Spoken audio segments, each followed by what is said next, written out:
Chers téléspectateurs, bonsoir et bienvenue dans votre émission Le Monde Inconnu. Au programme ce soir, en première partie de la chronique, nous allons parler du pouvoir mystique des menstrues.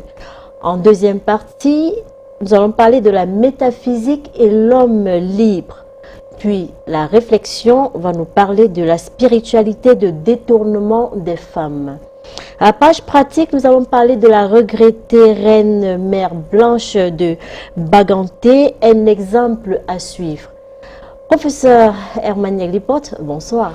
Bonsoir Georgette Mbomé, un bonsoir renouvelé à tous les téléspectateurs de Canal 2 International à travers le monde, ainsi que ceux qui nous suivent sur YouTube. Nous les disons également bonsoir. Vous allez bien? Très très bien. D'accord. On va prendre la première partie de la chronique.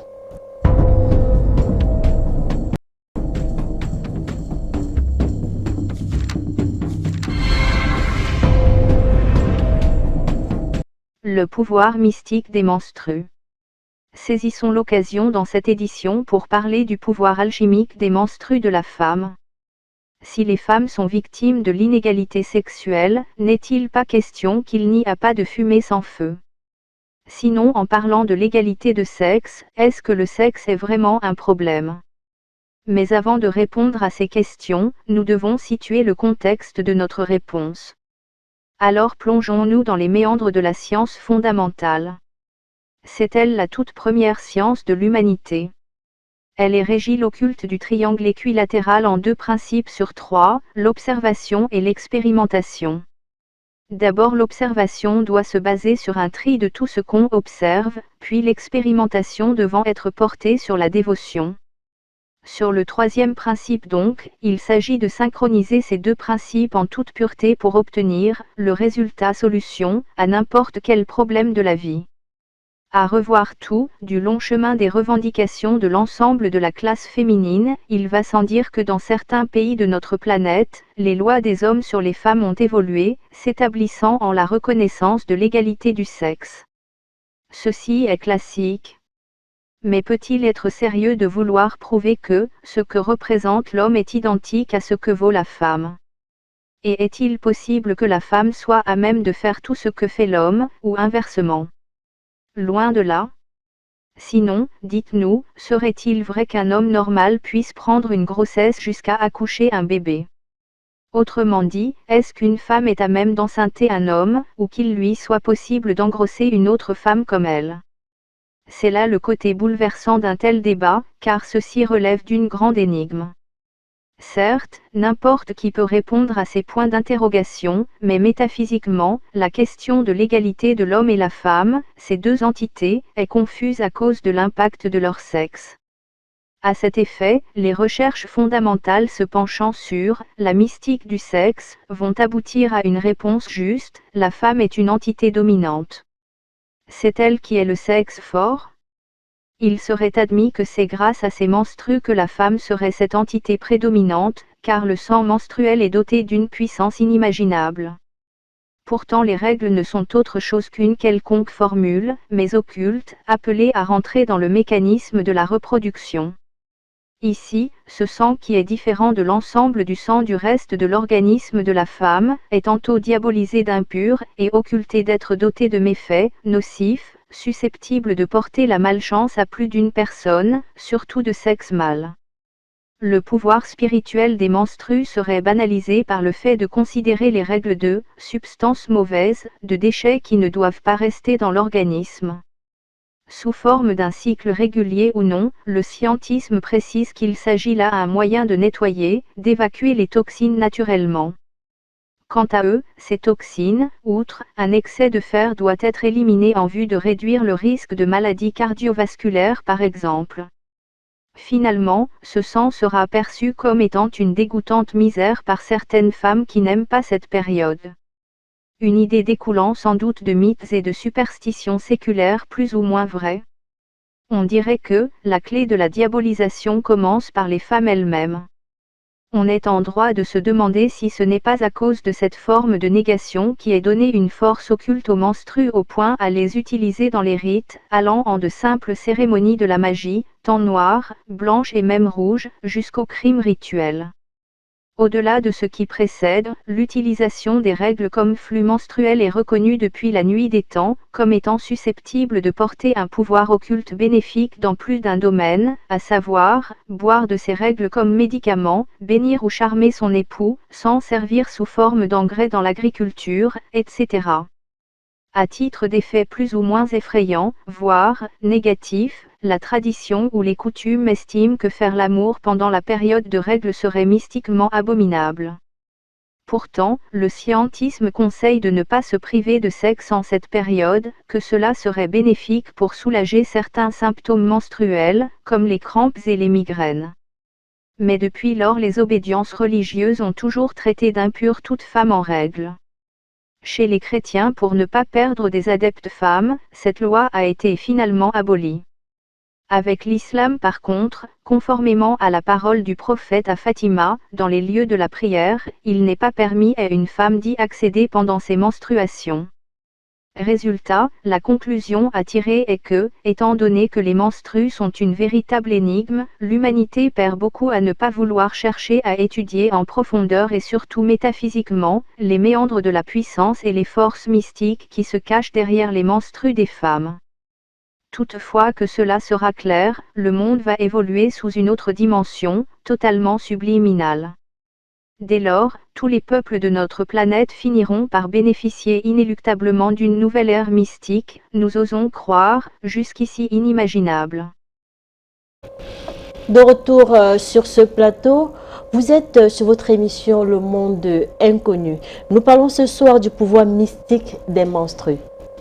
J'imagine, professeur, que soit on ne doit pas tout dire, parce que sinon on sait bien que ça peut aussi causer des dégâts. Mais on veut cacher quoi et on veut relater quoi? On va voir seulement ce qu'on va voir. Je voudrais commencer par cette question, professeur Emmanuel Lipote. Le pouvoir mystique des menstrues, c'est quoi les menstrues sur le plan métaphysique? Voilà, le menstru d'abord en terre à terre, le pouvoir mystique des règles, c'est-à-dire le commun des mortels connaît plus le mot régler, voir ses règles, voir sa lune. Hein, chez les Bantous, le noir en général, nous on parlait de voir la lune. Hein, donc on a collé des cycles des règles des femmes au mécanisme de la lune. Bon, et puis ça correspond parce que c'est 28 jours en règle générale, sauf les femmes qui ont quelques troubles ou qui sont en situation de règles irrégulières. Voilà. Alors donc, le pouvoir de la femme, c'est déjà que pourquoi elle règle. C'est ça, c'est-à-dire que cette question, je me pose de ça depuis que je suis petit. Bon, parce que les petits-enfants qui ne savent pas qu'elles sont en période de menstruer, étonnés, courent vers leur maman en disant qu'elle s'est blessée. Alors, la mère peut rigoler un peu en lui disant « ça fait mal », elle dit non. Donc elle est étonnée qu'elle est en train de mouiller son slip et puis coule même abondamment le sang. Alors donc, ce sang qui coule à cette période-là est différent du sang qui va couler tout le long de sa vie. Non parce qu'elle n'a pas encore connu des règles, du moins des relations sexuelles, mais simplement parce que l'étonnement là se traduit par un fait purement mystique. C'est comme souvent, si tu connais une herbe qui soigne et que tu veux indiquer quelqu'un à se soigner de cette herbe, il y a de fortes chances qu'elle utilise cette herbe et ça ne marche pas.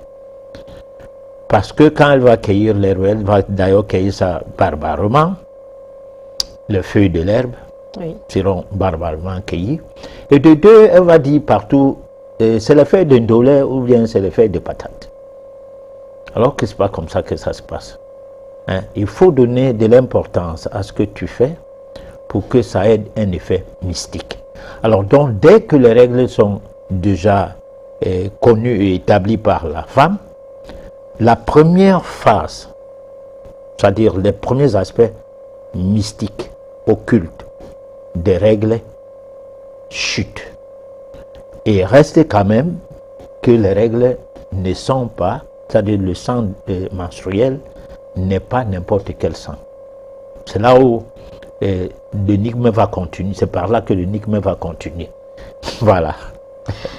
Professeur Herman Yaglipote, vous avez, j'ai cru tout à l'heure entendre que ce soir, vous allez tout nous dire. Parce que c'est qu'habituellement, vous dites toujours, il faut appeler hors antenne. J'aimerais qu'on parle du pouvoir exact de la femme. Qu'est-ce que la femme peut faire de bien avec ses règles? Tu commences par le bon côté. Hein. Bon, je ne sais pas, la femme, avec les règles de la femme, on peut soigner les épileptiques. Bon, le cas de les dire avec une fille qui est surprise par ses règles, si on recueille ce sang, on donne ça à un épileptique qui a une épilepsie classique, pas un sort jeté, parce qu'il y a des gens, il a volé le café de quelqu'un quelque part, on va le piéger, il vient traverser les remèdes, si on peut appeler ça comme ça, les fétiches, et puis, allez, paf, il attrape l'épilepsie. Celui-là, il doit d'abord faire le mea culpa, parce qu'il y a plein de faux malades, alors, plein de fausses maladies. Les maladies causées par soi, par inattention ou par mauvais comportement. Alors, on veut quoi? Là, on peut utiliser les règles dans ce sens-là. Les règles peuvent être aussi utilisées à bien des choses. Bon, j'ai dit, il n'y a rien à cacher, il n'y a rien à dire. Il n'y a rien à cacher ce soir. Et il n'y a rien à dire. Je savais bien que vous alliez arriver... Parce qu'on ne doit pas dire aux gens combien il peut être utile d'utiliser les règles comme engrais. Peut-être ça passe. Mais je ne serai pas là pour dire aux femmes comment faire avec les règles pour charmer leur mari. Là, je crois que ça, c'est que nous ne sommes pas dans la métaphysique, parce que la métaphysique reste du domaine initiatique, reste, comment on peut dire, hermétique. Oui. Voilà, parce que là, on respecte les règles, la règle de l'art. L'art métaphysique voudrait que on aille vers la connaissance. Parce que la connaissance qu'on transmet à la radio, à la télé, on banalise ça. Je me souviens quand je puisse me vanter quand même, si tu le permets. Allez-y, professeur Emmanuel. Bon, que quand je donnais pour la première fois au Cameroun, les conférences portaient sur un mot nouveau, la naturopathie. La naturopathie était respectée et le naturopathe que j'étais, à l'époque, j'étais respecté par les médecins. Parce que ce mot était occidental. Ce n'est qu'à l'Occident qu'on pouvait trouver les gens formés dans ce domaine. Mais quand le mot est tombé dans la rue, où les fabricants de poudre, les gars qui ont des recettes sans dessus, sans dessous, se sont mis à faire de ce mot leur titre de profession, parfois ne sachant même pas écrire l'orthographe du mot.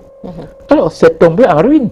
Aujourd'hui, dire à quelqu'un que tu es naturopathe, tu vois, c'est s'insulter toi-même, parce que tu n'es qu'un charlatan, un vulgaire charlatan, comme tous les charlatans du monde, du genre que si tu n'es pas médecin, tu es charlatan. En fait, en Afrique, c'est ça. Difficile de voir un débat à la télé où les médecins sont opposés à d'autres gens qui soignent pourtant. Pendant le Covid, là, beaucoup de gens ont été soignés par ce qu'on appelle les charlatans, pendant que les médecins eux-mêmes fuyaient les cabinets. Et bon, alors donc, permets-moi, tu veux me couper, mais moi, je veux me vanter un peu, parce que en des rares fois, je le fais. Voilà. Alors, mais je ne le fais pas vraiment dans le but de me vanter.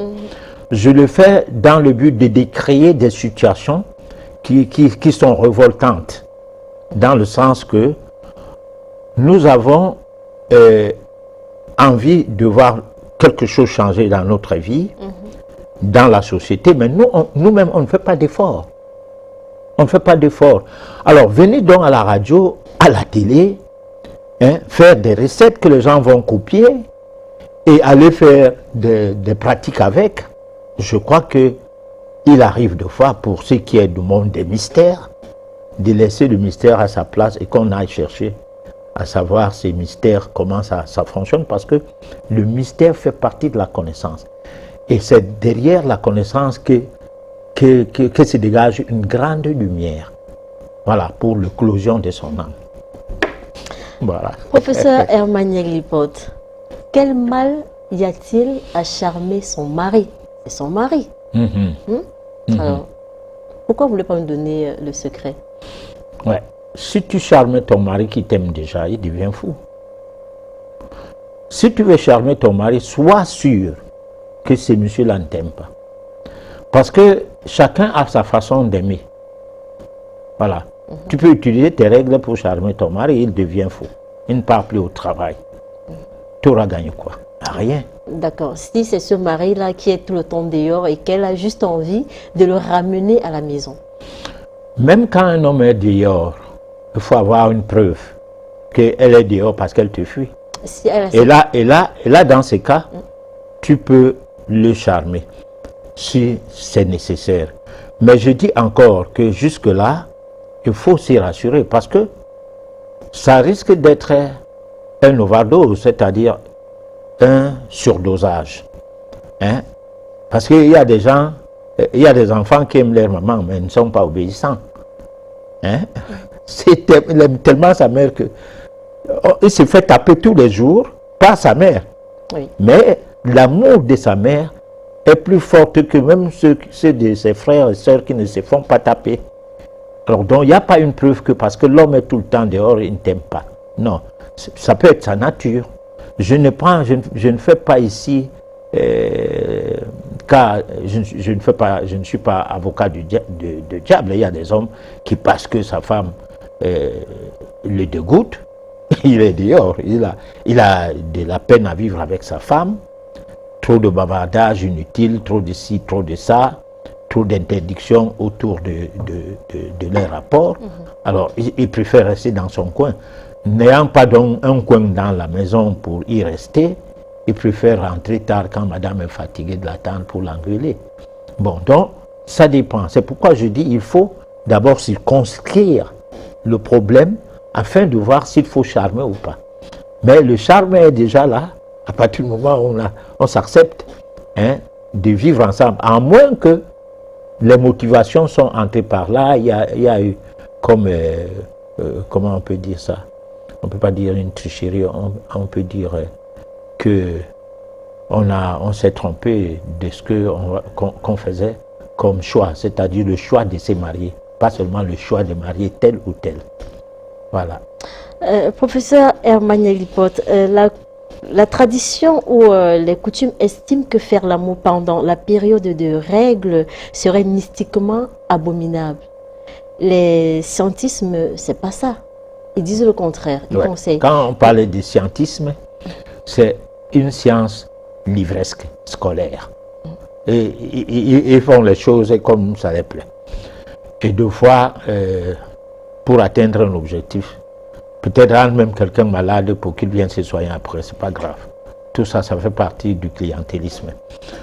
Alors, dans les traditions, en règle générale, les hommes ne dorment pas sur le même lit, que ce soit avec, que ce soit par le biais du fait des règles ou pas. C'est-à-dire l'homme dort dans son lit, la femme en a le sien. Et c'est pour cette raison qu'on voit chez les Noirs qu'on ne sait pas à quel moment les enfants naissent, parce qu'on ne les voit jamais marcher dans la rue la main dans la main.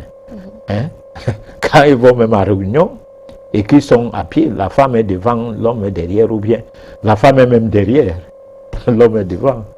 Donc on se pose la question, à quel moment ces gens-là sont vraiment ensemble? Bon, mais comme la situation voudrait que les bébés naissent, hein, et que parfois le libido monte, par moments, ils sont ensemble. Bien évidemment, et bien ensemble d'ailleurs. Parce que la preuve, c'est qu'ils ont des bébés. Bon, donc, est-ce que dormir avec une femme, parce que c'est ça ta question, hein, oui, serait mieux, du point de vue métaphysique, ce serait une bonne chose, ou bien non? Alors, moi, je ne dis pas non, mais je ne dis pas oui. Pourquoi? Parce que ça dépend. Mais surtout quand elle a ses menstrues, professeur. Oui. Quand elle a ses menstrues... Je voudrais qu'on mette... oui, l'accent sur ça. Oui. Oui.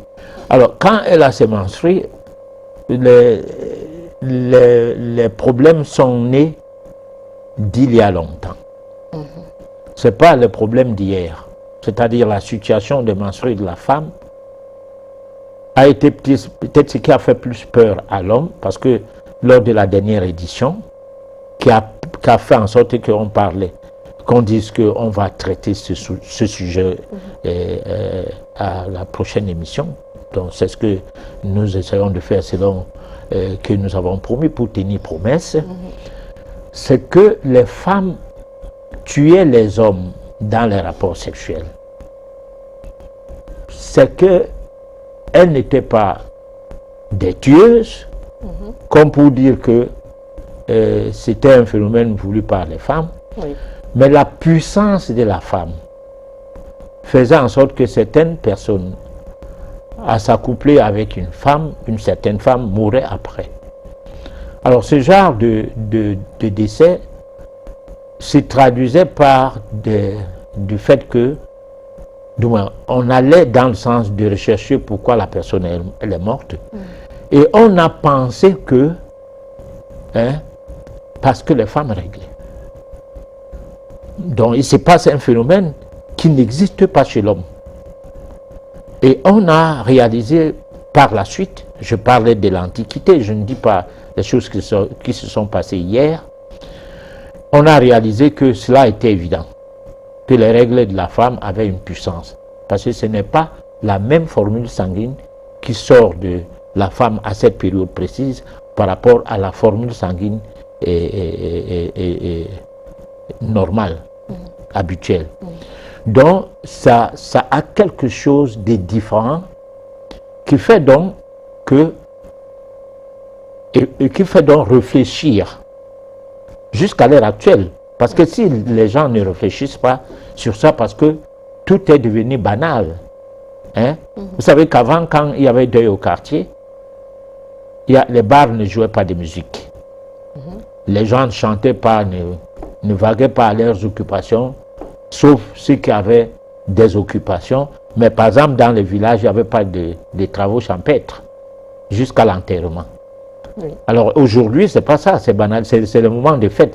C'est le genre que si tu es à l'hôpital, malade, personne ne te rend visite. Ou on te rend visite pour voir que tu vas mourir quand. Bon, parce que la nouvelle doit revenir au quartier que si la personne l'a vu, c'est que c'est une chance. Oui. Bon, permet, hein, parce qu'il y a des petits détails qui sont utiles. Bon, je confisque un peu la parole souvent. Bon, alors maintenant, si tu meurs, non, tu ne meurs pas. Tu réussis à vivre quand même parce qu'on a pu te soigner et que les soins t'ont ramené.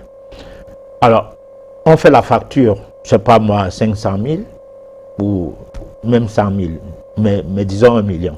Mais donnons un chiffre normal, peut-être 200 000. Alors, on envoie ça parce que tu ne travailles pas, tu es inactif depuis un bon bout de temps et puis tu ne peux pas payer la facture là. La facture arrive au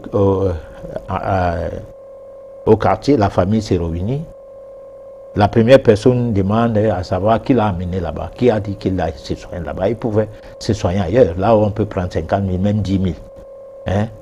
Bon, alors maintenant, si par mégarde, du moins, si tu t'entends avec le médecin, qu'il te déclare mort finalement, que comme on n'a pas payé la facture, entre-temps, la maladie s'est aggravée parce qu'on ne t'a pas donné de l'argent pour continuer tes soins afin que tu sortes.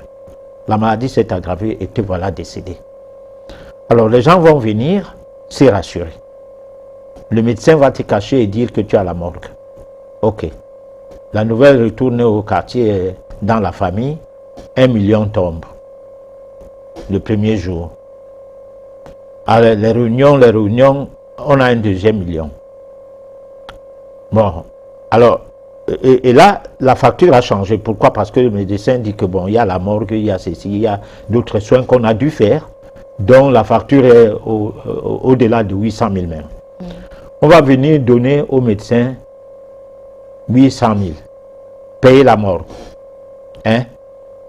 On est peut-être à 1 million 100. Alors, qu'est-ce que le médecin doit faire? Il va prendre cet argent et remettre à la personne.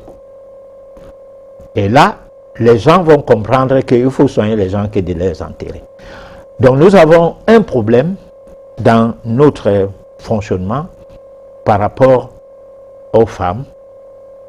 C'est que par rapport aux hommes, aux femmes, les relations entre l'homme et la femme.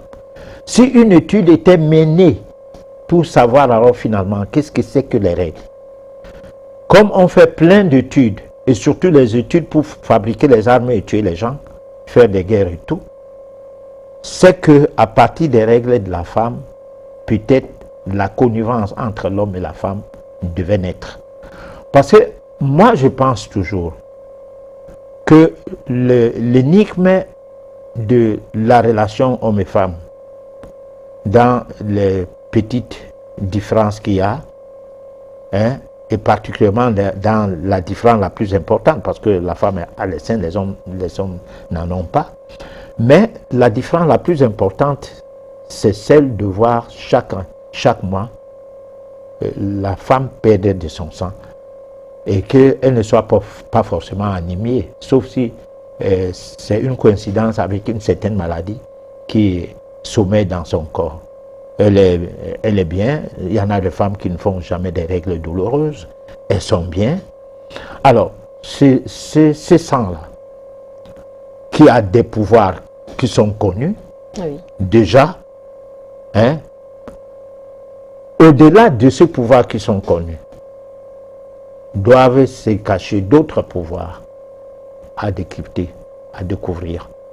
Et que si on arrivait à découvrir ces pouvoirs-là, sans toutefois refuser d'incriminer les femmes elles-mêmes, parce qu'il y en a qui n'aiment pas les règles.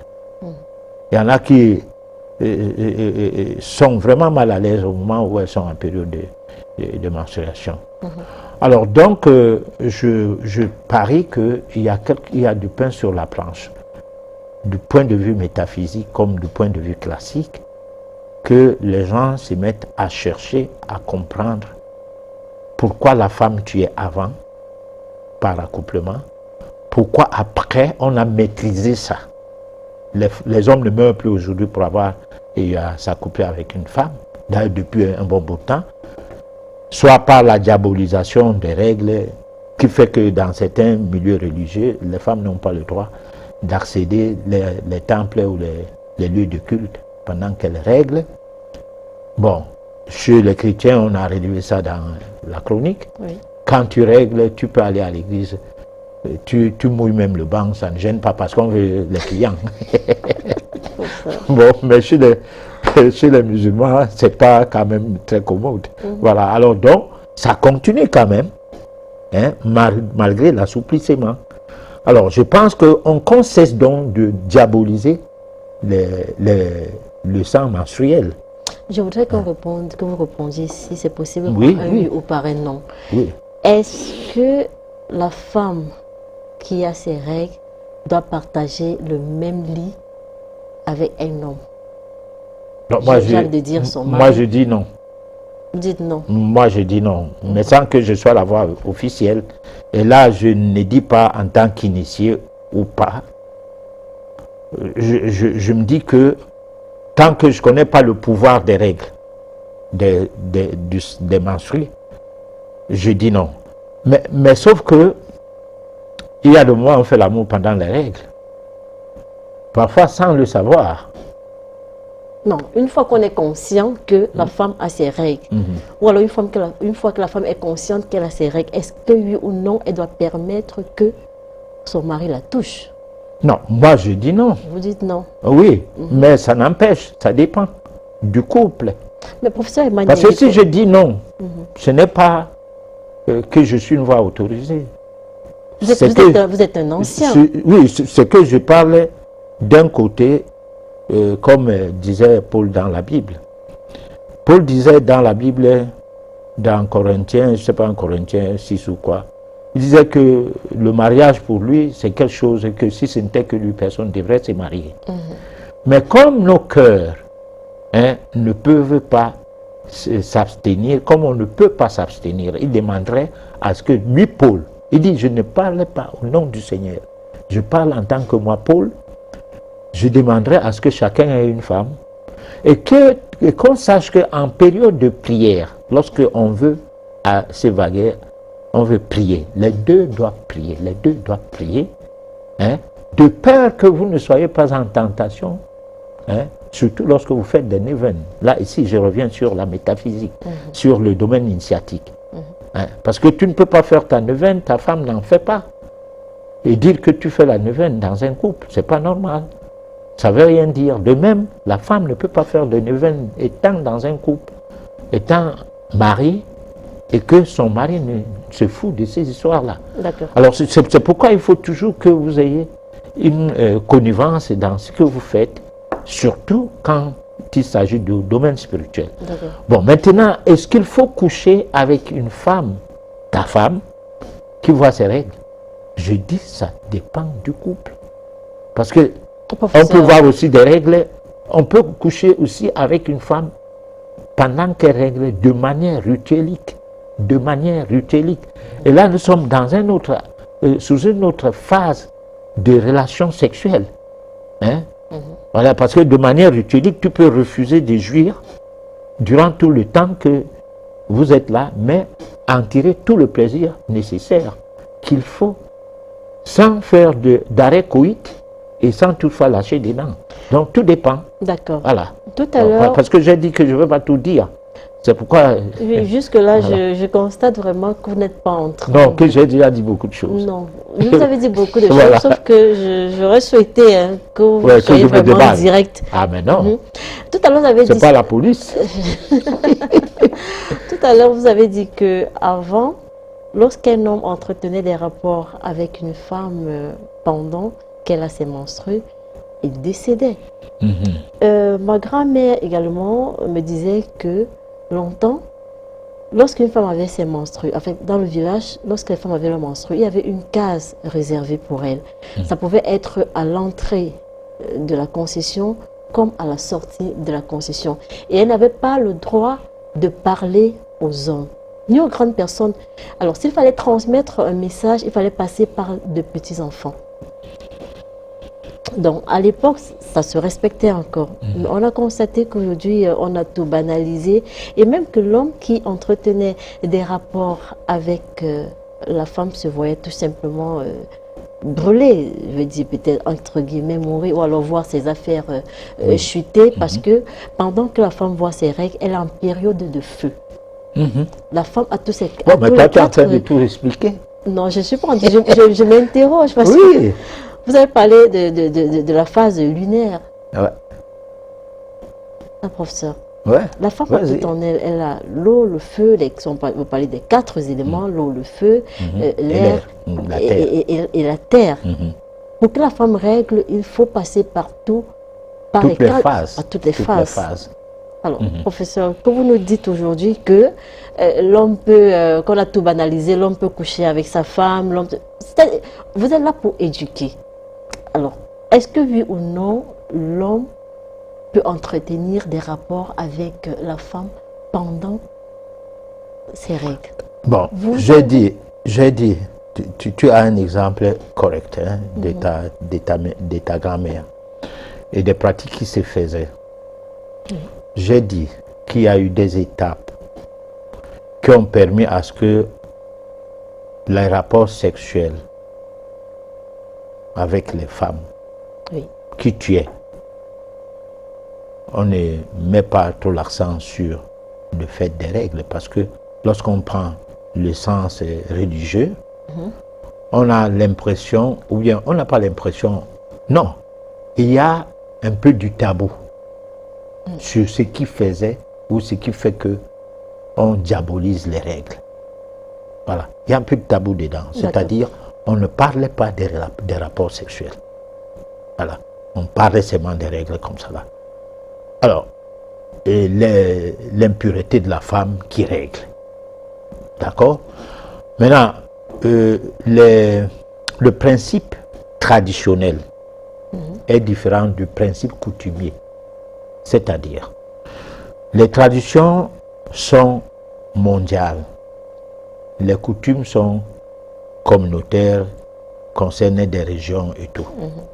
Alors, ce qui est valable peut-être pour l'Ouest, peut ne pas être valable pour le Sud ou le Centre. Oui. Par exemple. Alors, et là, il y a des choses que, lorsque tu soignes quelqu'un, lorsque la personne vient vers toi pour s'enquérir de situations concernant sa vie, tu as le droit de lui parler de certaines choses, contrairement aux médias. Bon, mais ce qui est vrai, c'est que j'ai dit tout à l'heure qu'avant, l'homme ne dormait pas avec la femme dans le même lit. Et les femmes avaient leur maison à part et l'homme avait sa maison, surtout que la majorité des gens étaient polygames. La majorité. Il y avait très peu de personnes qui étaient monogames. Bon, disons que l'impudicité qu'on a aujourd'hui avec des maîtresses ici et là n'était pas de mise comme aujourd'hui, de un. De deux, la famille s'agrandissait et ça formait une main-d'œuvre. Et on travaillait les champs. Et ça permettait donc que tu n'ailles pas chercher des esclaves quelque part alors que tu as ta femme et tes enfants. Tu as tes femmes et tes enfants. Mais le monsieur, moi je n'ai pas vu mon grand-père dormir une seule fois avec une femme. Je ne sais pas à quel moment il dormait avec ses femmes. Il en avait à peu près 5. Il avait sa case. Et dans sa case, il y avait 3 chambres. Une chambre pour lui, une chambre pour ses rites, parce qu'il était initié, et une chambre pour les étrangers. Mais ces femmes avaient juste une case. La case, en fait, était la cuisine en même temps. Bon. Donc, si tu règles, tu n'entres même pas. Tu déposes la nourriture à une zone. Les femmes n'entraient jamais dans sa chambre déjà.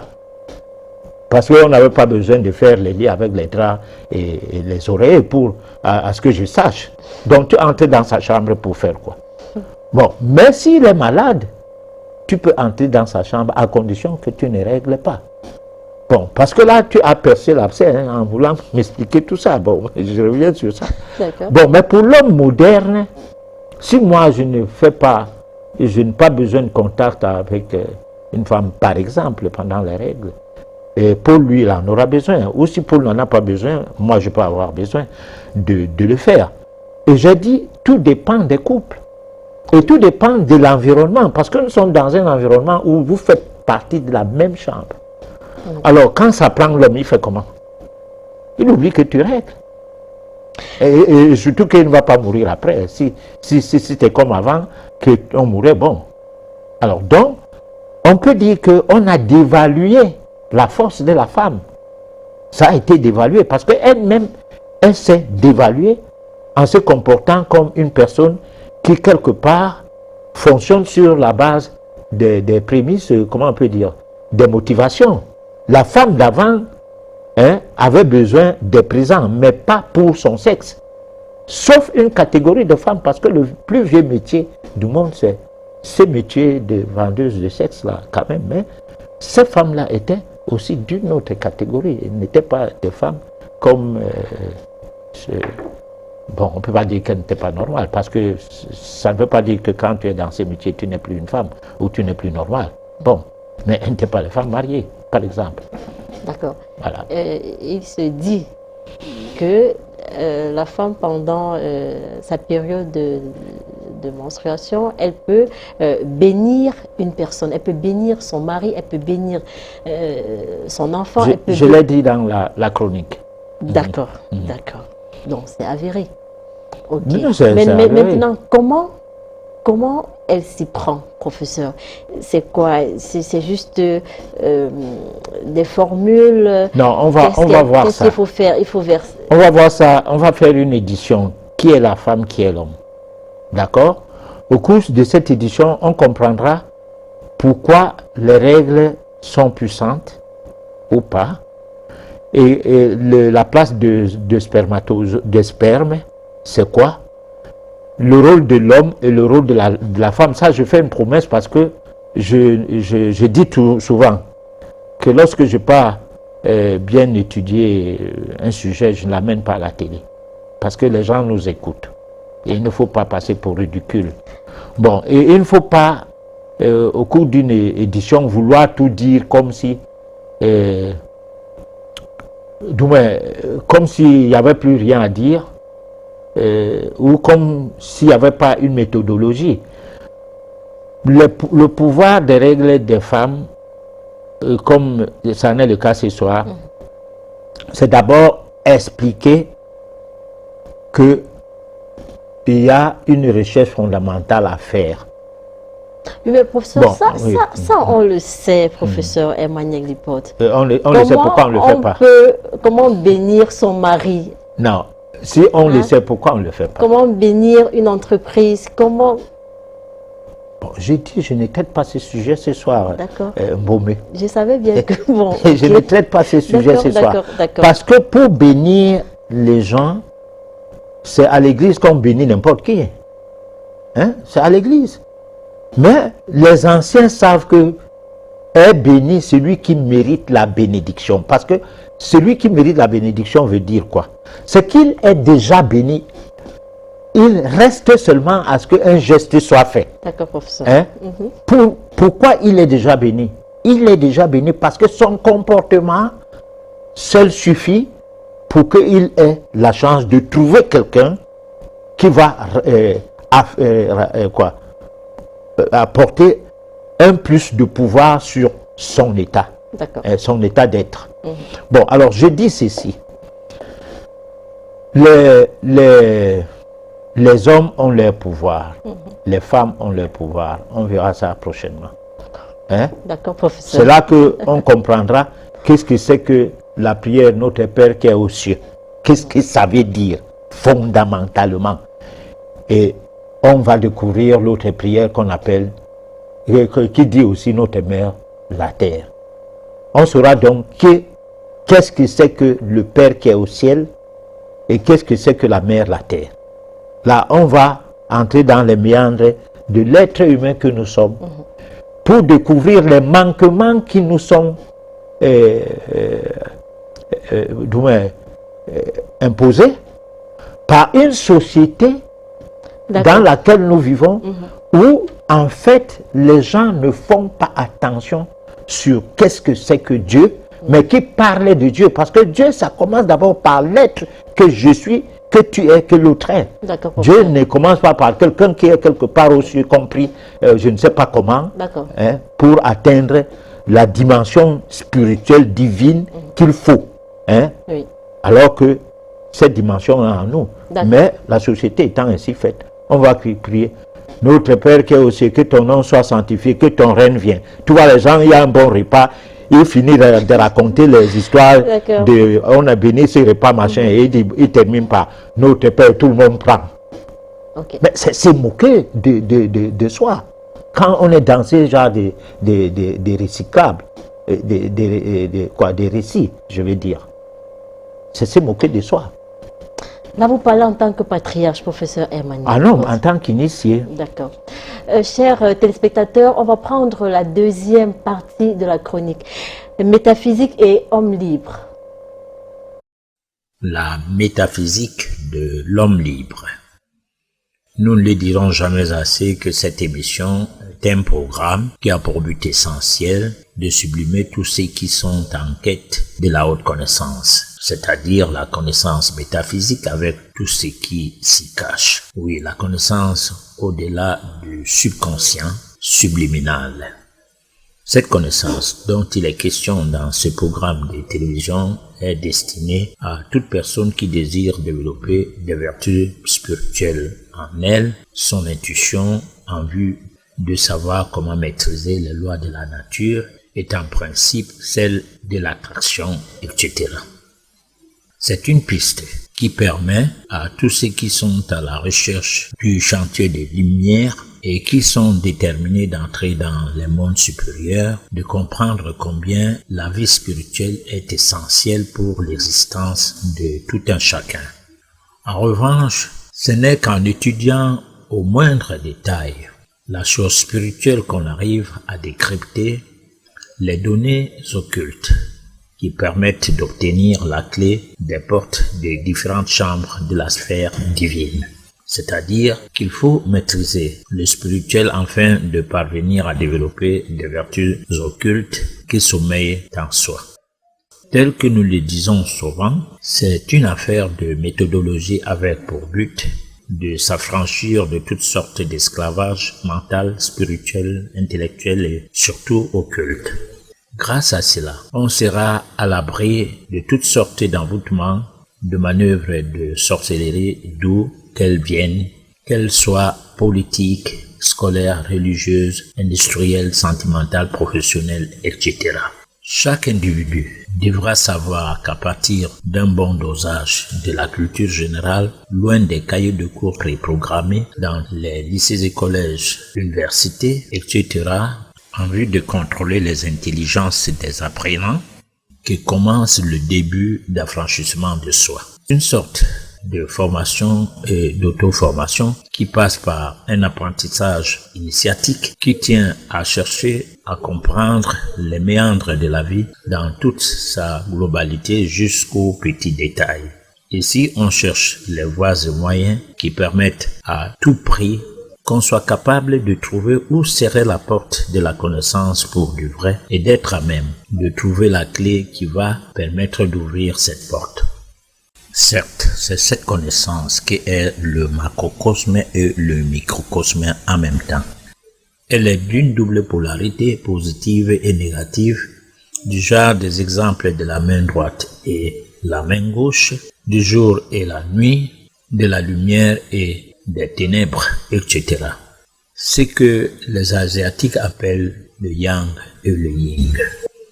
Le côté microcosme de la connaissance voudrait qu'elle s'émiette en de plus petites particules s'effondrent dans tout et en tout, dans tous les sens et directions multiformes.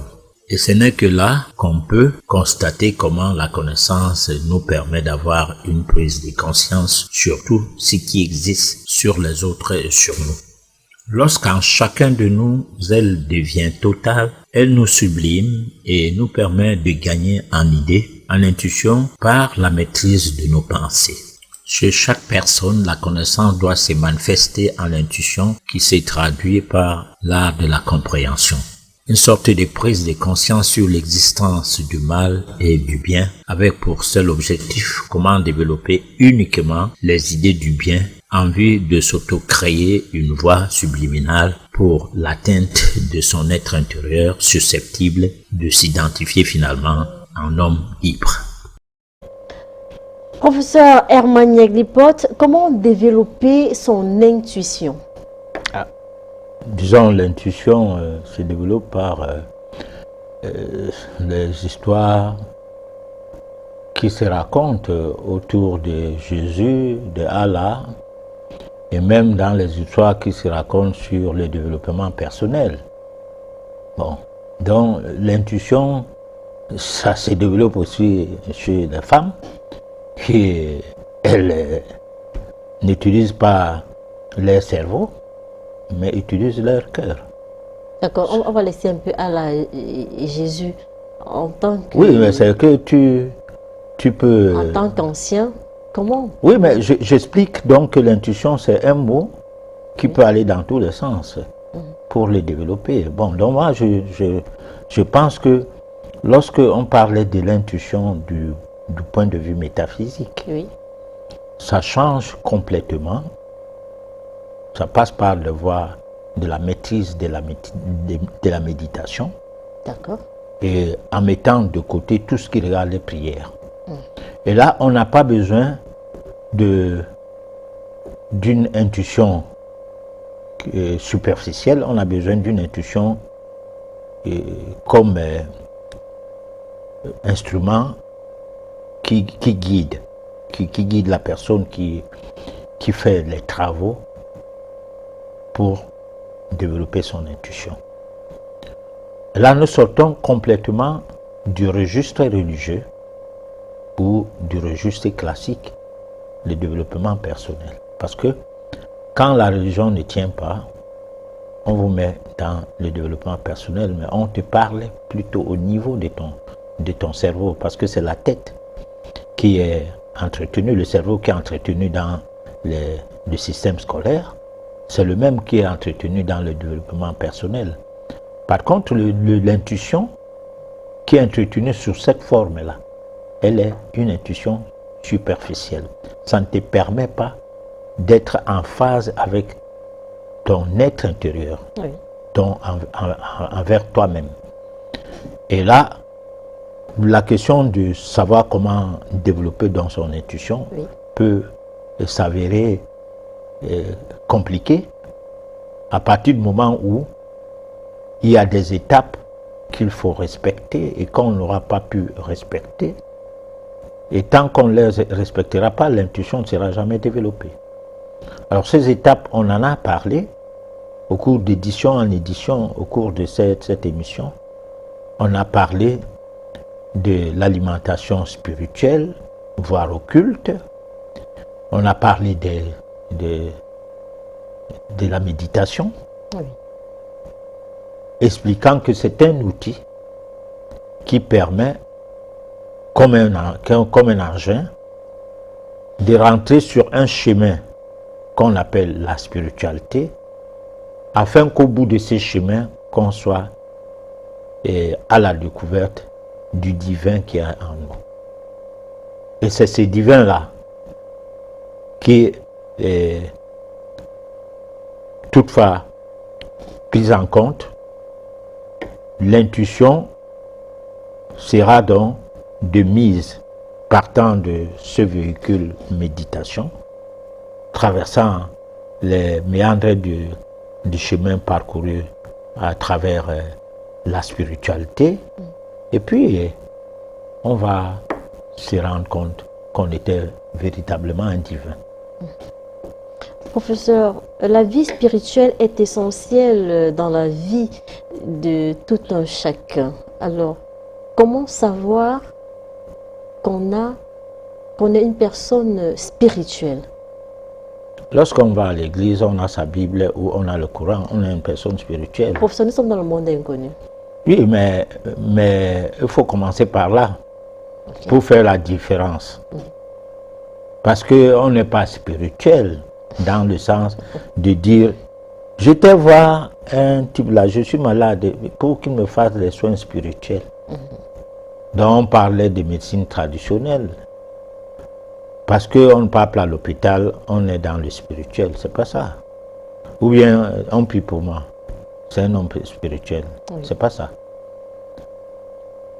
Tu dois se dire que, en fait, du point de vue métaphysique, du point de vue de ce que nous, on travaille sur ça comme recherche, la spiritualité, c'est un chemin.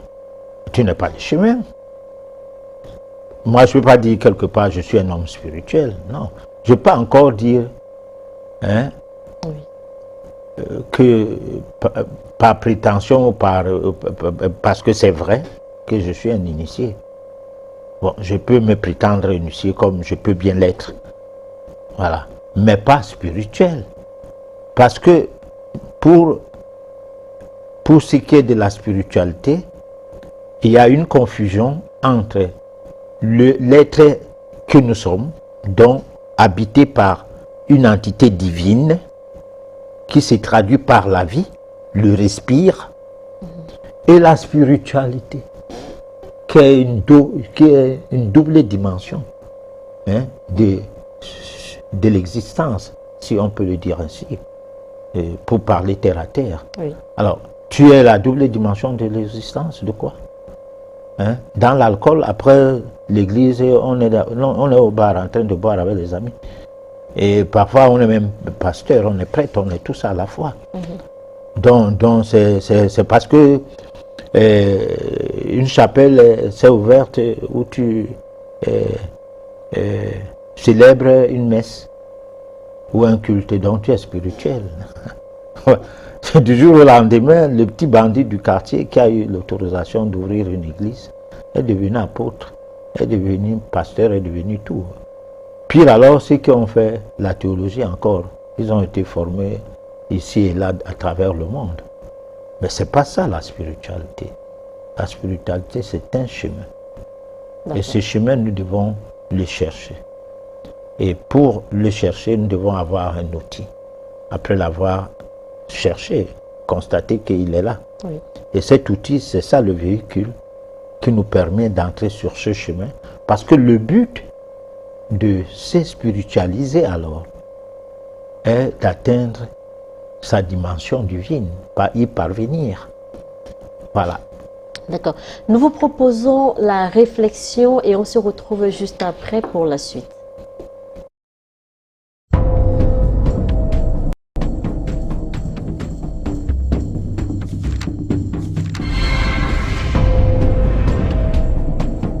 That woman, they will look like excreta to you.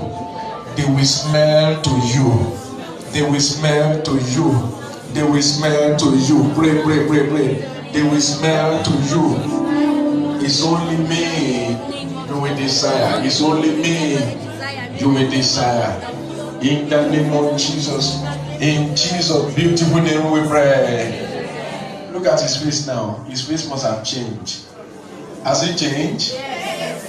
Has it changed? Yes. He look now cooler. He's now cooler. Can you romance him and say, baby, you are looking better? Can you kiss him on my behalf? Can you kiss him? Can you borrow me a kiss for him? Can you borrow me a kiss for him? Can you borrow me a kiss? I have not stopped. Oh. Can you borrow me another kiss for him? Another kiss for him? Can you... Professeur Emmanuel, peut un commentaire par rapport à cet élément? Bon, mais... J'espère que ce sont des mariés. Hein? Non, c'est les formes d'église.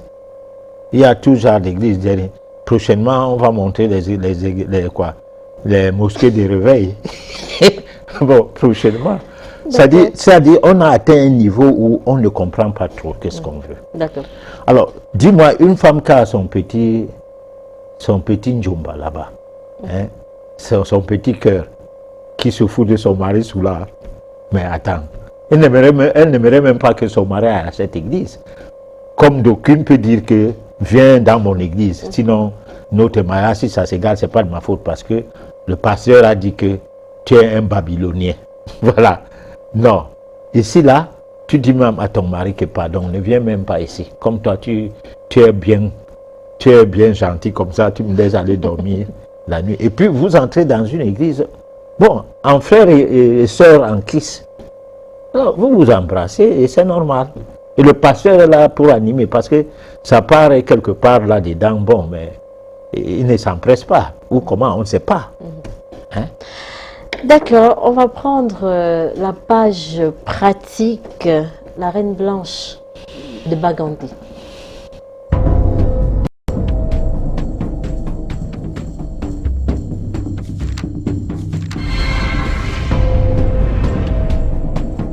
Son nom, Claude Bergeret Diki, femme de chef, ayant rejoint les ancêtres, bibliothèque de la langue Medjumba au vocabulaire affiné, susceptible de couper le souffle. Maintenant,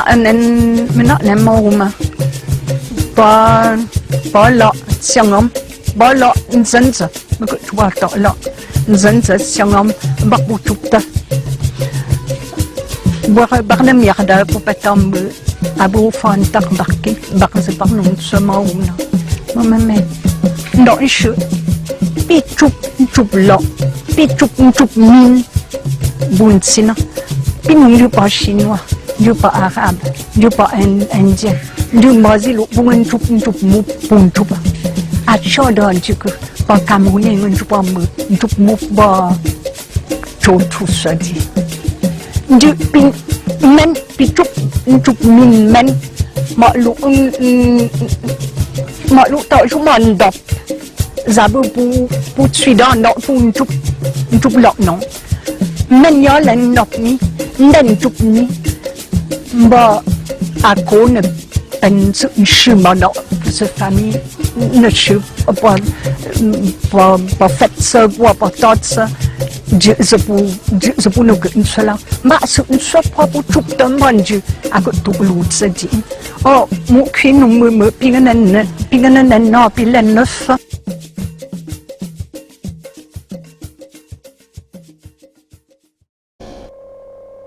Que son âme repose en paix. Professeur Emmanuel Glipote, un mot par rapport à cet élément? Alors, c'est une dame, une Française. Son père est venu travailler ici et c'était missionnaire. À ce que je sache, je reviens sur l'histoire. Oui.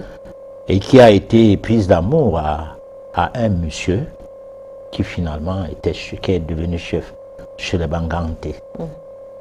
Et a refusé de partir avec son père, faire la vie avec ces derniers, avec d'autres femmes co-épouses. Elle a eu des co-épouses, une blanche. Oui.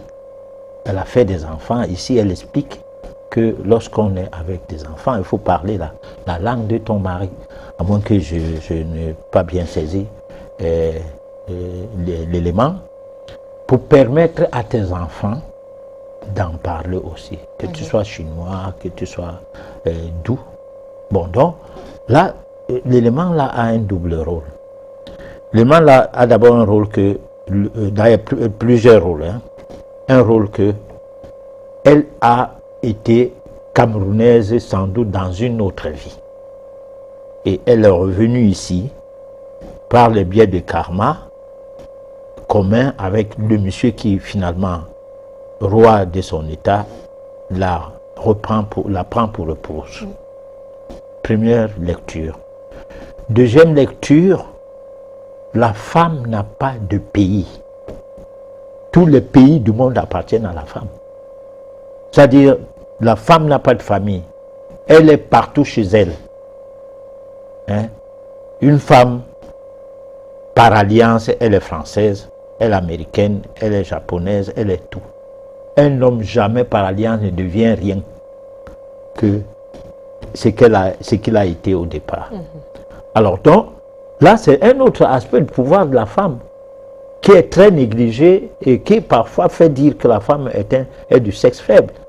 C'est étonnant, moi je ne comprends pas parce que c'est une manière de marteler, hein, de manière, disons, consciente, la force de la femme, mais la marteler pour marcher sur elle afin que son pouvoir ne déborde pas les limites. Voilà. Donc on lui dit, tu es de sexe faible et tu t'éteins. Et là, c'est le coup de poing qui rend fort ou quoi. C'est ça la question, voilà. Ok. Chers téléspectateurs, c'est votre moment. Vos messages sont attendus au numéro qui s'affiche au bas de votre petit écran. On va prendre le SOS téléspectateur.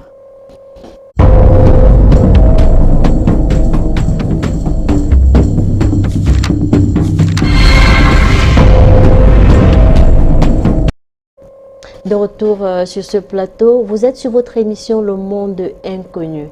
Professeur Herman Glipote, pourquoi à votre époque l'homme marchait devant et la femme derrière? Bon, même maintenant, le noir c'est bon. Parce qu'on n'est pas là pour le romantisme. Comment ça? Expliquez-nous ça. Non, mais parce que le pouvoir de la femme, parfois, il faut s'éloigner de ça. C'est-à-dire quoi? C'est-à-dire que quand tu marches avec un supérieur, il faut marcher un peu à l'écart. Bon, si c'est pas compris comme ça par les Occidentaux, parce qu'ils ont un problème de sexe, comme comment on peut dire, comme les esclaves de sexe. Voilà. Et là, on a le sexe cette fois-là de manière charnelle. On n'a pas le sexe comme quelque chose qui a une dimension, outre que le côté charnel.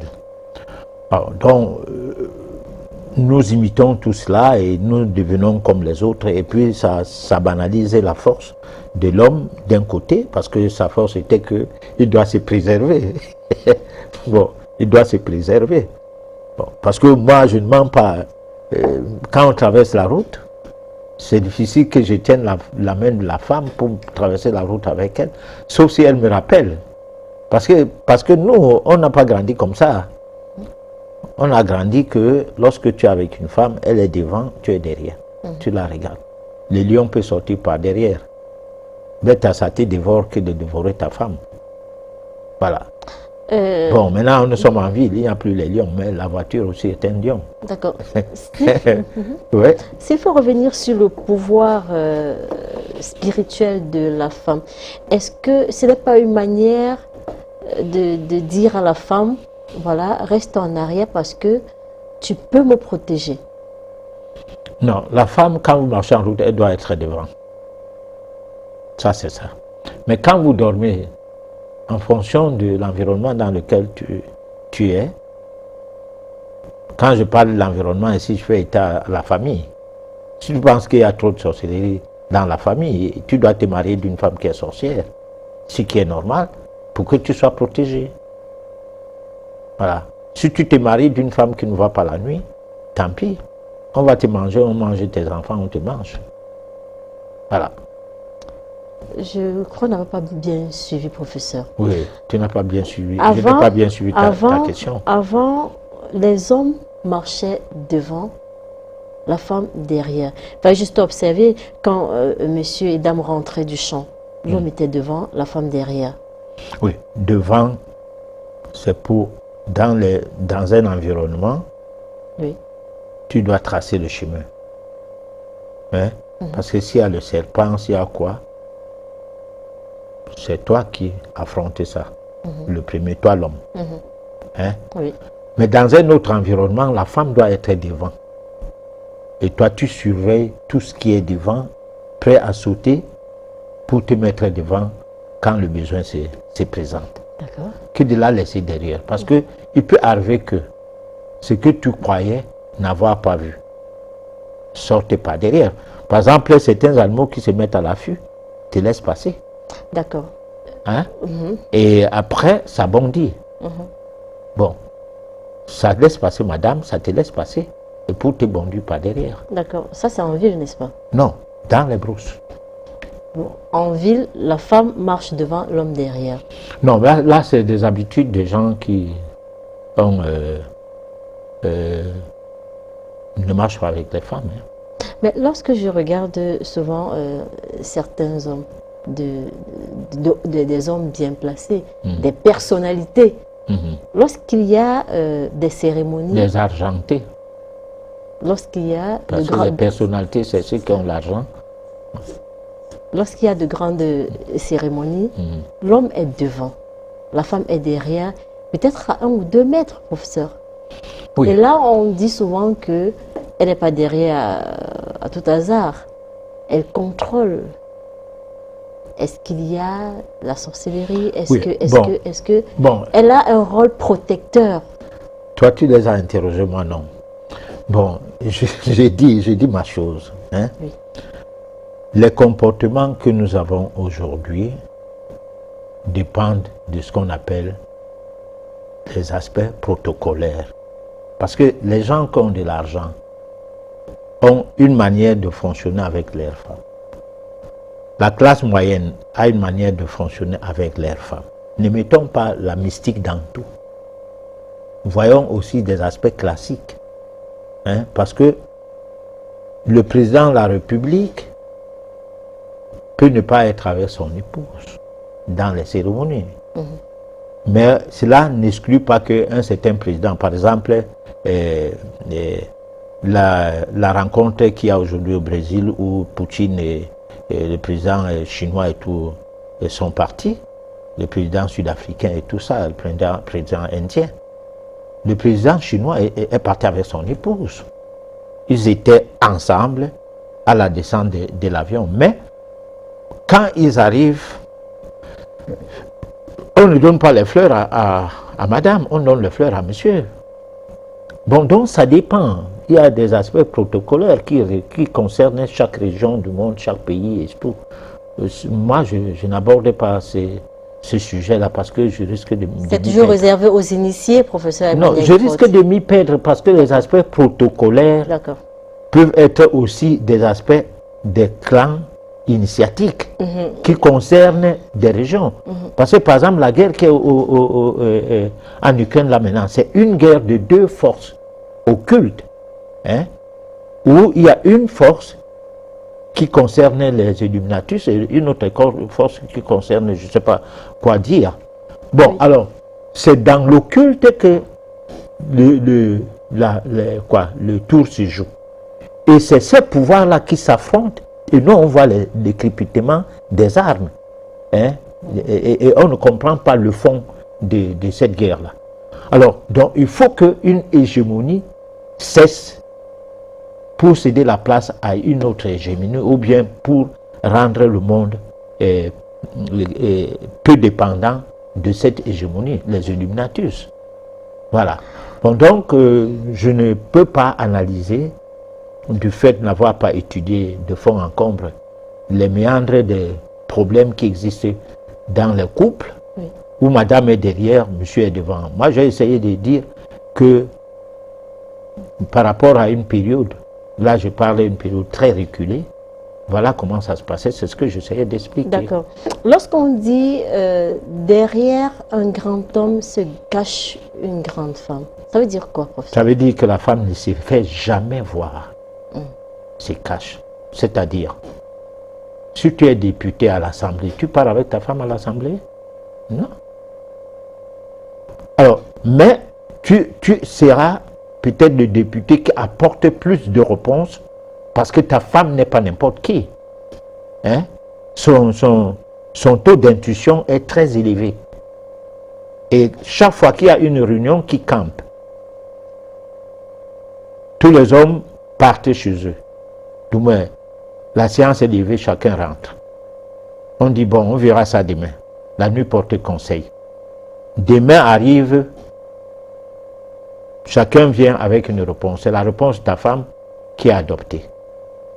Alors, donc, quand on a une grande femme, quand tu vois un homme ne rien faire dans la vie, ça veut dire que sa femme est une femme volage, c'est une femme légère. Elle ne peut rien, il ne peut rien faire dans la vie. Parce qu'une femme qui a du cran, qui a du caractère et tout, t'amène à faire des choses, veux ou pas, surtout sur le plan positif. Et là, la famille se développe. Hein? Même le développement spirituel est évident. Si jamais tu as la chance qu'elle n'est pas dans les histoires des églises, elle est dans une prise de position qui se veut métaphysique. Tu es bien parti. D'accord. Il suffit qu'elle soit déterminée et ça dépend du degré d'amour que tu portes à elle parce que il ne faut pas toujours croire que c'est si facile. Voilà. Ok. Bonsoir à vous. Juste pour dire merci au docteur pour ses explications approfondies. Il nous manquait vraiment ça. C'est M. Tchongi de Elumdem qui nous envoie ce message, professeur. Merci beaucoup. Bonsoir, patriarche. Ma femme a des problèmes de sommeil. Que faire? Alors, on va parler hors antenne. Pourquoi? Parce qu'on doit savoir si c'est l'indigestion qui cause ça. Sinon, les feuilles de corosol peuvent résoudre ces problèmes, mais au risque d'en boire et ne pas trouver de solution, commencer à crier sur le toit des gens là, il raconte souvent les histoires parce qu'il m'a donné une recette, ma femme n'a pas pu dormir jusque-là. Je préfère donc qu'on en discute hors antenne. Est-ce que c'est le stress? Parce que les gens ont l'habitude de dire que je refuse de répondre à certaines interpellations parce que je vais parler hors antenne pour escroquer les gens. Bon, mais laissez-vous escroquer, on vous escroque dans les hôpitaux. À l'hôpital, ton grand-père meurt là-bas, ton père meurt là-bas, ton oncle meurt là-bas, toi-même tu pars mourir là-bas. Il n'y a pas d'escroquerie. Mais le jour que quelqu'un meurt chez un praticien ou un guérisseur, le monsieur là ne sera plus jamais salué par les gens de cette famille. Mais à l'hôpital, le même médecin tue tous tes gens. Mais tu pars toujours là-bas, même avec ton bébé. Donc, tout ce que le blanc fait est bon. Ah, c'est ce que je peux dire. Hein. Parce que c'est le blanc qui est venu avec cette escroquerie par moment. Et donc, ce n'est pas l'escroquerie. C'est quelque chose d'humanitaire, même en tuant. D'accord. Professeur Herman Yagliport, c'est quoi un homme libre? Bon, alors, un homme libre est un homme qui s'est affranchi de ce qu'il a entendu. Il s'est affranchi de ce qu'on lui a donné manger. Il s'est affranchi de ce qu'on l'a amené à boire pour trouver par lui-même ce qu'il doit manger, ce qu'il doit boire et ce qu'il doit réfléchir sur ça, en mettant de côté, pour le peu, qu'il se rend compte que ce qu'il a entendu, soit de ses parents, soit de l'école, soit des églises, ce qu'il a mangé et qu'il ne savait pas qu'est-ce que c'est, ce qu'il a bu, ne fût-ce que des médicaments, tout ce qu'il a avalé, à un moment donné, le questionnement qui tourne autour de tout cela, c'est quoi? Les libère. Parce qu'il y a, par exemple, le cas de l'Afrique, il n'y a aucun peuple au monde qui est comme les Africains. Rien ne sort de l'Afrique pour être bu ailleurs, pour être mangé ailleurs, pour se soigner avec ailleurs. Rien. Mais tout vient de partout, au mépris de ce que nos traditions nous ont même légué comme héritage. Nous sommes là-dedans. Alors nous ne sommes pas libres. Parce que la liberté n'est pas le fait d'avoir les diplômes, le fait d'être président, gouverneur, préfet et tout, ou d'avoir un bon poste de travail, d'être enseignant et tout. Non. Ça c'est la servitude. Alors, nous sommes dans une certaine forme de servitude qui est une sorte d'esclavage déguisé. Parce qu'à un moment donné, on a dit que l'esclavage a été aboli. L'abolition d'une formule a donné naissance à une autre formule d'esclavage, où nous tous nous y sommes plongés. Parce que l'interdépendance, nous sommes sociables. Nous ne sommes pas dans une île. Personne ne peut se vanter qu'il se sentirait à l'aise en étant seul dans son coin. Mais il faudra bien que la considération soit faite entre les couleurs de la peau, entre les hommes, entre les femmes, entre le gouvernant, entre le gouverné, tout cela pour que nous ne soyons pas de ces esclaves dont on ne comprend pas comment expliquer le problème. J'aime votre sujet. C'est Rollins depuis Bagno qui nous envoie ce message. Comment faire pour être bien construit dans la spiritualité? Il faut chercher à s'initier. Parce que quand le disciple est prêt, le maître se présente. En cherchant avec détermination à découvrir l'initiation, on finit par rencontrer le maître. Voilà. Bonsoir, c'est dommage que le professeur ne réponde pas aux questions du pouvoir mystique des monstres. Je n'ai pas répondu à ça aujourd'hui parce qu'on prépare une autre émission qui donne la place à la femme, du moins qui met la place à sa femme, la place de la femme à sa place et l'homme à sa place. Je l'ai promis qu'on va essayer de faire des efforts parce que pour une édition, on ne peut pas tout dire. Notre système est monographique, c'est-à-dire on explique les sujets en série, sans perdre de vue. La dernière édition, on avait promis qu'aujourd'hui, on va parler du pouvoir des menstrués. Et qu'est-ce qu'on y a mis dedans? C'est pas ça qu'on a promis. On a promis qu'on va parler des pouvoirs des menstrués. On n'a pas chapitré ou sous-chapitré les paragraphes et qu'on a dit, bon, mais pourquoi nous ne parlons pas de tout ce qu'on a prévu?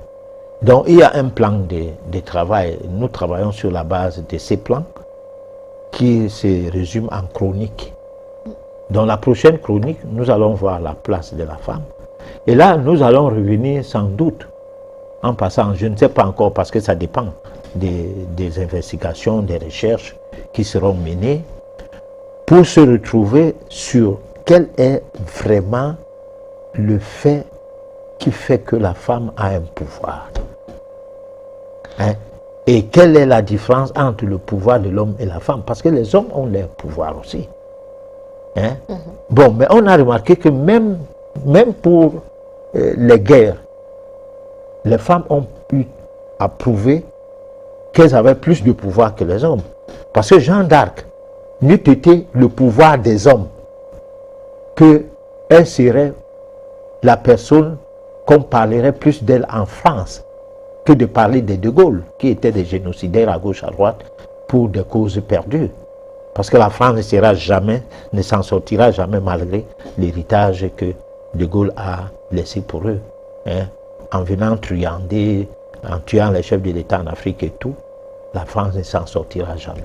Par contre, Jeanne d'Arc, le travail qu'il a fait dans les croisières qu'il y avait avec l'Angleterre et tout, reste immémorable. Mais on a tué son nom, on a banalisé son nom.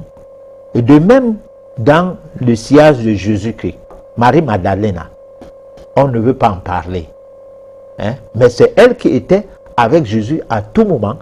Et on ne peut pas dire que tu es avec quelqu'un qui est mystiquement très élevé. Tu ne copies rien de lui, seulement les gens qui rencontrent. Hein? Les apôtres, machin et tout. Mais parce qu'il ne fallait pas que la femme soit mise au-dessus des hommes. Et encore qu'il y avait un combat. Et parmi les disciples, il fallait qu'après Jésus, qui est le disciple qui avait été, qui est le plus grand disciple que les autres. Et c'est la femme qu'on devrait donner cette place. Donc autant de choses. Donc ne soyez pas pressés, vous êtes dans une émission qui ne s'empresse pas pour libérer des bribes de connaissances qui nous parviennent. Hein? Dis ça à tes téléspectateurs, dis-leur comme ça. Je crois qu'ils ont compris. Voilà. Qu'ils restent juste fidèles à cette émission. Voilà. Professeur Il ne faut Emmanuel, pas qu'ils écoutent aujourd'hui, mardi prochain ne n'écoutent plus. Il faut qu'ils restent dans leur soif. Et comme ça fait la vie de l'émission. Oui. Voilà. D'accord. Professeur, moi c'est Tchemini Gabriel. J'aimerais savoir si la destinée d'un homme peut changer ou c'est une énigme. La destinée ne peut pas changer. Parce que la destinée est d'abord en rapport avec la date de naissance. Qu'on soit au courant de sa date de naissance ou pas, c'est en rapport avec la date de naissance. Parce que ce n'est pas par hasard qu'on est un certain jour. Alors, il faut savoir pourquoi ce jour-là a été choisi pour toi ou pourquoi tu as choisi ce jour-là pour venir au monde. Parce que souvent, j'ai toujours dit au cours de cette émission que c'est celui qui vient au monde qui choisit le jour et les parents. Bon, ça veut dire comme quoi tu peux choisir d'aller à Yaoundé demain. Mais les gens à Yaoundé vont t'apercevoir seulement que tu es là. Ah, ils seront contents. Surtout quand il n'y avait pas de téléphone. Tu voyages tard dans la nuit et puis tu viens cogner. Et voilà. Professeur, s'il vous plaît, j'ai besoin de voyance. Comment faire pour vous rencontrer? Vous appelez hors antenne. Vous aurez mon numéro de téléphone personnel en appelant à ces numéros. Voilà. Juste rappeler que le numéro qui est affiché au bas de l'écran est uniquement réservé aux SMS. Les appels se font hors antenne. Patriarche, comment être initié dans le mystère spirituel? Les initiations, c'est que si vous êtes prêt, vous êtes comme un disciple qui va trouver son maître. Donc, peut-être qu'on peut en parler hors antenne aussi parce que c'est pas évident de commencer à expliquer des choses qui seront de nature à nous prendre beaucoup de temps. Voilà. Bonsoir à vous, c'est Aboubakar depuis Mvorbi. Juste vous dire merci pour cette brillante émission, c'est édifiant. Pour nous les jeunes qui nous engageons dans des relations au hasard, le saoudien. Professeur Emmanuel Lipote, j'aimerais vous rencontrer pour le cas de ma petite sœur qui est mariée. Aujourd'hui, ça fait 5 ans, elle n'est pas heureuse. Comment faire pour la sortir de cette relation? C'est Julienne qui nous envoie ce message. Julienne, on va parler de ça en antenne, mais tu n'as pas intérêt à sortir ta sœur d'une relation. Mais on va parler quand même comment corriger la situation s'il y a lieu de le faire. Voilà. Comment faire pour avoir un grand pouvoir? Comment faire pour que je sois bien écoutée en public, professeur? J'ai comme impression que quand je prends la parole en public, personne ne m'écoute. Je m'appelle Raoul Tchinda. Vous allez le découvrir, qu'il y a peut-être un manque de confiance en vous qui le fait. Et là, on va vous aider. Ou alors, s'il y a un problème d'ordre occulte qui vous malmène psychiatriquement, parce qu'il n'y a pas que les produits, les psychotropes pour jouer sur le cerveau des gens. Il y a des fois des manœuvres occultes qui fusent et se diffusent par-ci, par-là, peuvent faire en sorte que certaines personnes perdent leur raison d'être. Donc on va essayer d'étudier ça avec votre complicité et on verra si vous pouvez obtenir, après cette étude, de quoi vous en sortir. Donc, soit des conseils, soit... Voilà. Patriarche, je n'arrive pas à économiser. Lorsque je touche mon argent à la fin du mois, je dépense toujours au jeu du hasard. Je donne beaucoup d'argent aux femmes. Comment faire? Aidez-moi s'il vous plaît. Je m'appelle Alexandra. On va étudier de quoi il est question. Hein. Que la personne appelle hors antenne. On voit si son cerveau n'est pas quelque peu malmené, qui fait en sorte que pendant qu'il rejette cette attitude, puisque s'adresser à nous de cette manière-là, ça veut dire qu'il rejette cette attitude. Il ne se reconnaît plus. Alors pendant qu'il rejette cette attitude, qu'on essaye de voir si il n'y a pas une main noire par là. D'accord. Chez qui devons-nous rendre pour être initiés? Alors chez le maître. Quand le disciple est prêt, le maître se présente. La première chose, si vous êtes déterminé à être initié, c'est que vous allez chercher les voies et moyens pour atteindre le chemin, du moins où se trouve le maître, pour aller vers le maître. Alors tout ce que nous on peut faire, c'est que si quelqu'un nous appelle, qu'on discute un peu pour voir ce qu'il y a lieu de faire, c'est tout. Bonsoir, je suis dans la quarantaine et pratiquement toujours en train de tourner en rond.